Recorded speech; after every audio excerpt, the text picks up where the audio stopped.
Welcome back to the deep dive. Today, we're plunging into a world that, well, while often invisible, is absolutely critical to our safety and, the quality of almost everything around us. hmm We're talking about non-destructive testing, or NDT, with a special spotlight on one of its most fascinating methods, liquid penetrant testing. LPT, yeah.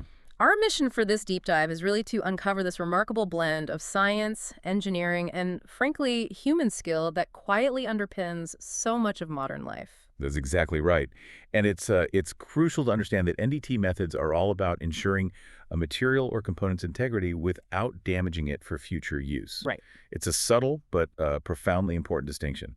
This philosophy applies to everything from, say, aerospace components keeping planes safe in the sky, Yeah. to the quality of the simplest items in your kitchen. These hidden checks are, well, they're constants in our world. Okay, let's unpack this a bit. At its core, what is NDT? NDT is fundamentally about examining a part without impairing its ability to be used again. Now, to clarify a few nuances, Please. while methods like X-rays or ultrasound are shared, NDT is distinct from, say, non-invasive medical diagnostics.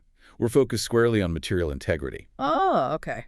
Is there something structurally wrong with this material? Not just whether a component works functionally, like, testing if a circuit conducts electricity. Got it.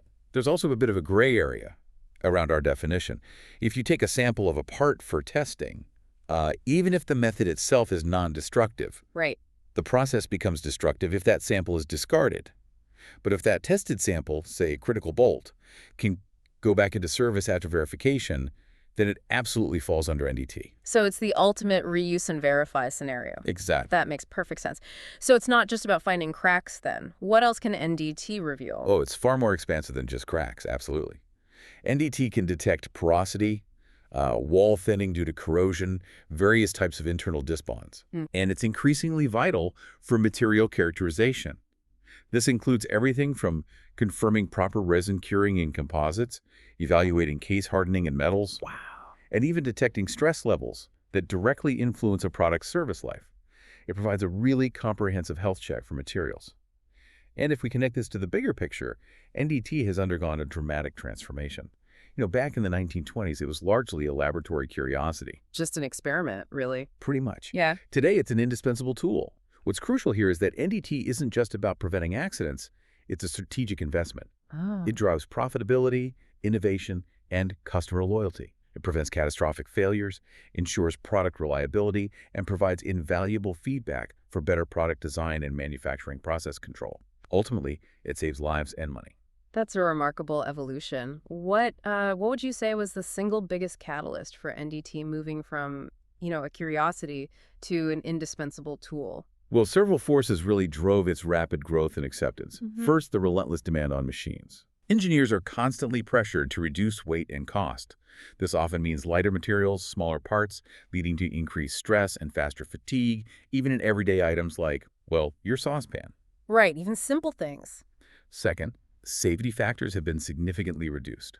Designers traditionally build in massive margins of safety, but economic and weight considerations mean these are shrinking. Makes sense. This makes even minute flaws far more critical. And third, the explosion of new materials with, frankly, uncharted operating characteristics, early aircraft parts, saw disastrous failures that could have been prevented with proper NDT. That's sobering. This also highlights why engineers are always pushing for sounder materials. Higher quality raw materials, better manufacturing processes, they're non-negotiable now. And the public's demand for greater safety is undeniable. You see it reflected in everything from escalating legal awards for injuries to standard auto safety features like airbags. Sure. And regulatory bodies like the FAA. People simply expect products to be safer. The rising costs of failure are immense, too. Yeah. It's not just injury claims, but the material and labor costs, the complexity of modern assemblies. The whole system. Exactly. The domino effect of one part bringing down an entire system and the catastrophic shutdowns of integrated production lines. One small, undetected flaw can halt an entire factory. So NDT is truly a vital branch of material science concerned with uniformity, quality, serviceability, across every stage, really. From research specimens to finished products and service, it's truly comprehensive. Indeed. Now let's zero in on one of the most widely used NDT methods, liquid penetrant testing, or LPT. Okay. What's truly ingenious here is that LPT is a physical and chemical procedure specifically designed to detect flaws that are open to the surface Open to the surface. of non-porous materials. Right. It relies on a liquid seeping into these tiny cavities and then, with a little help, emerging later to provide clear visual evidence. So you can actually see it. You see it. The goal is rapid, economic, and reliable visual detection, often enhanced by highly visible dyes that either glow brightly under UV light or provide high contrast against a white background. So if someone were to use LPT, what's the very first thing they need to do? Walk us through it. Okay, the absolute first step, and it's critical, is to pre-clean and dry the test surfaces. Clean and dry. Got it. Contaminants, oils, even moisture can completely destroy the test's effectiveness by blocking the penetrant. Sometimes you even need to etch or pickle the surface Why is that? to remove what we call smeared metallite, tiny layers of material pushed over a flaw during manufacturing, acting like a hidden lid. Ah, okay. Sneaky. Once it's spotless, what then? Next, you apply the liquid penetrant and allow it a specific dwell time. This is where the magic happens, really. Letting it soak in. Giving the liquid time to seep into any surface-connected flaws. And then the careful removal, you mentioned that was tricky. Exactly. Step 3 is you remove the excess penetrant from the surface. You have to be incredibly careful here because you don't want to accidentally pull the liquid out of the very flaws you're trying to find. Okay. Next comes the developer, right? What does that do? That's right. Step 4, apply a developer. Think of it like a blotter. It draws the trapped penetrant out of the discontinuities and spreads it on the surface, making it visible. It either enhances the brightness of fluorescent indications or provides a contrasting white background for visible red dye penetrants. Making it pop. And then the human eye takes over. Precisely. Step 5, you visually examine the surfaces, carefully interpreting and evaluating any indications that appear. Finally, clean up, assuming you need to. Yes, the last step, step 6, is to post-clean the part. That's to remove any residues that might affect its future operations or function. Why is LPT so popular? It sounds, well, relatively straightforward, those 6 steps. Its popularity stems from its relative ease of use and incredibly wide range of applications, because it primarily uses physical and chemical properties, not electricity. Ah, good point. It's highly portable and can be used in the field, far from power sources. Equipment can be as simple as an inexpensive aerosol kit for quick checks. Like a spray can. Exactly. Yeah. Or as extensive as large automated factory installations. But you mentioned its success really hinges on... On meticulous surface cleanliness, the complete absence of contamination and, careful execution by the inspectors, it's very operator dependent. Right. Even certain manufacturing processes, like forging or welding, can sometimes smear over surface flaws or trap byproducts that inhibit the penetrant, making detection difficult. I've also heard LPT can be used for leak testing. Is that true? Yes, absolutely. The same basic principles apply. You might fill a container with penetrant or apply it to one side of a material, then apply developer to the opposite side. And see if it comes through. Exactly. If there's a leak or a through material flaw, the penetrant will seep through and become visible on the developer side. You can even enhance this sometimes by creating a pressure differential. So it's a versatile tool. Let's talk about LPT's strengths. When should someone specifically choose this method? Well, you'd lean on LPT when you need to examine all accessible surfaces, even those with incredibly complex shapes, because you can simply immerse or spray the part. Total coverage. Right. It's also incredibly sensitive, capable of detecting minute surface flaws, making it one of the best methods for that. LPT works on a vast array of materials: metals, ceramics, glass, even some plastics. Wide range. Plus, it's relatively inexpensive, highly portable, and actually magnifies the apparent size of discontinuities. It gives you clear visual cues about location, orientation, size, shape.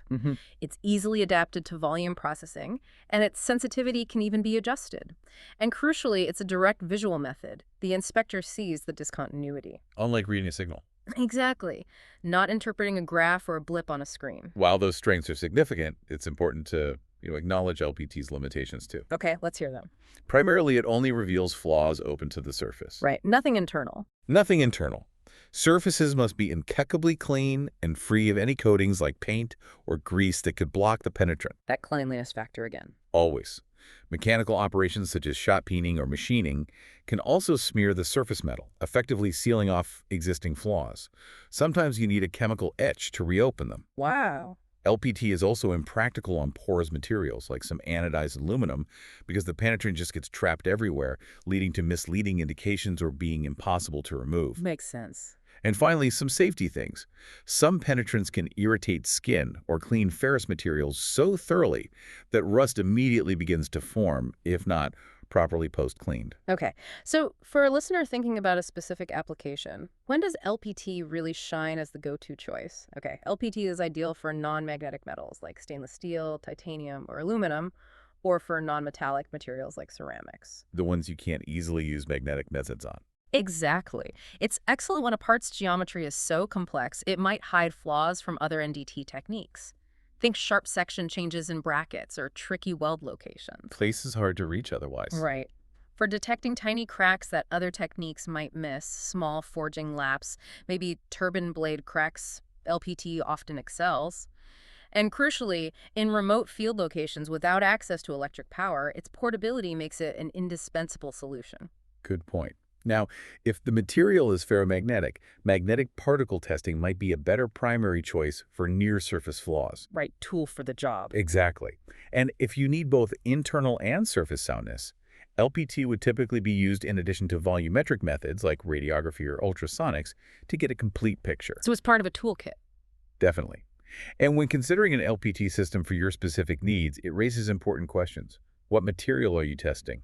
Certain alloys might require special low sulfur or low halogen penetrants to prevent stress corrosion. Material compatibility. What kind of service is the part going into? Liquid oxygen or nuclear applications demand specialized penetrants. What's the smallest flaw size that matters? You might need to adjust sensitivity. Because some penetrants might wash out tiny flaws. Precisely. Yeah. Small, shallow discontinuities can be tricky. And you need to consider the volume and frequency of testing, where the test will take place, receiving, in process, out in the field, and how the parts will be handled. Surface condition, too.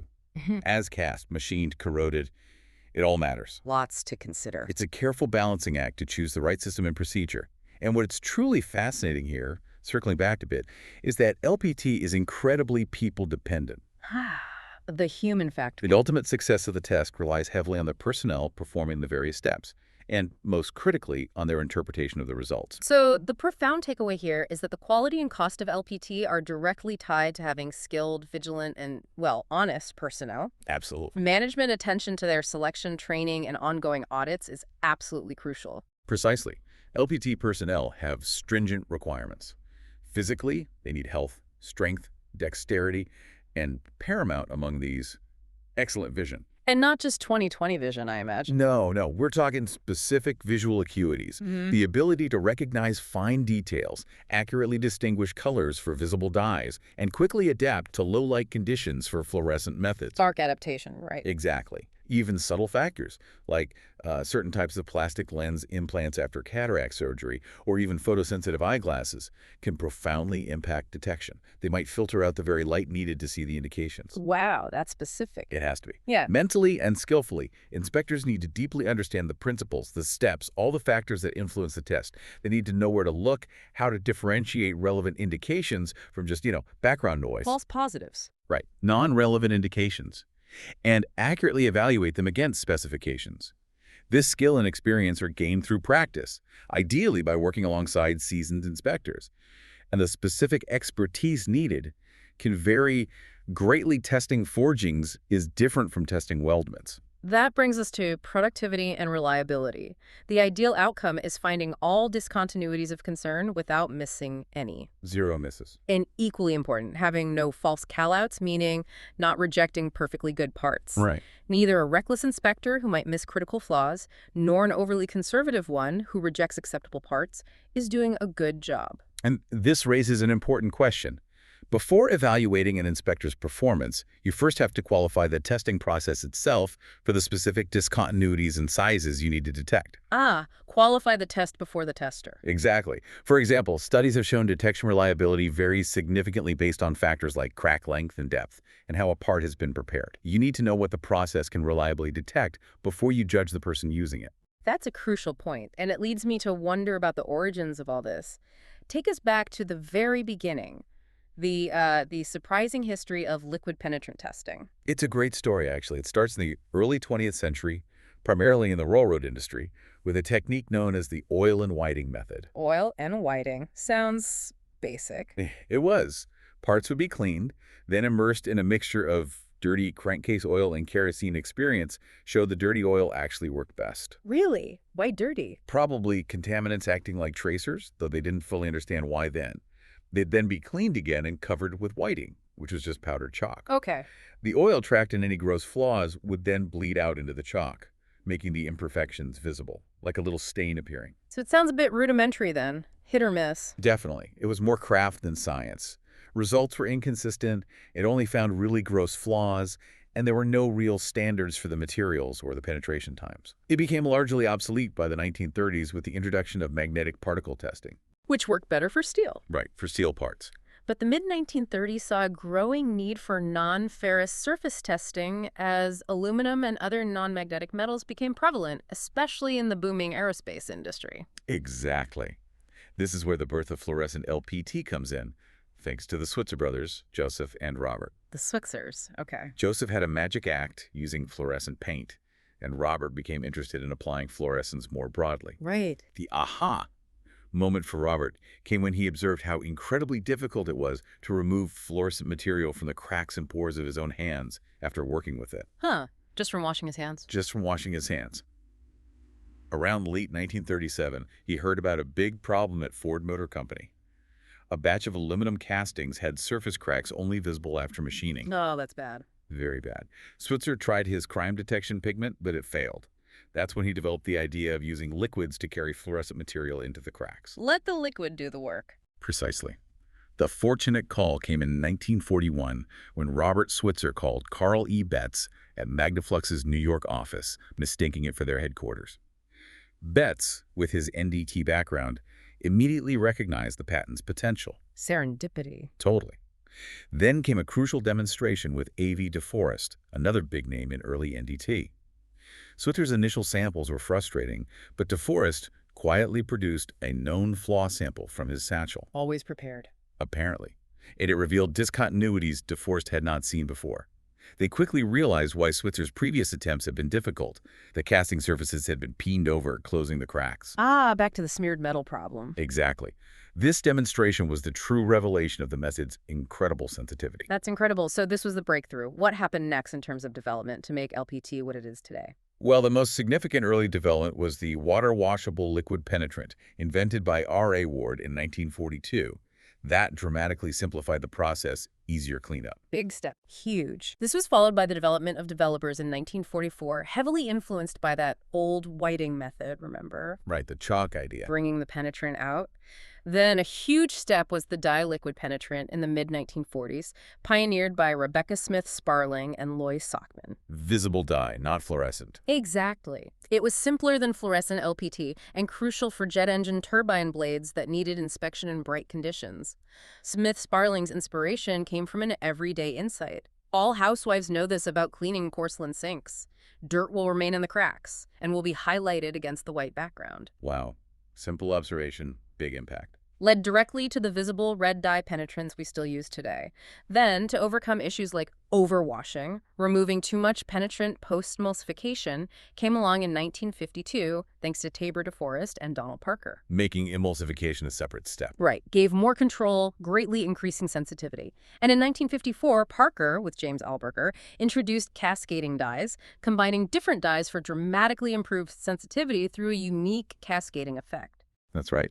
And there's that wonderful anecdote about Donald Parker's ultimate liquid penetrant. He developed this lab standard, so sensitive, so packed with dye, that its initial selling price was considered prohibitive. Too expensive to sell. He thought so.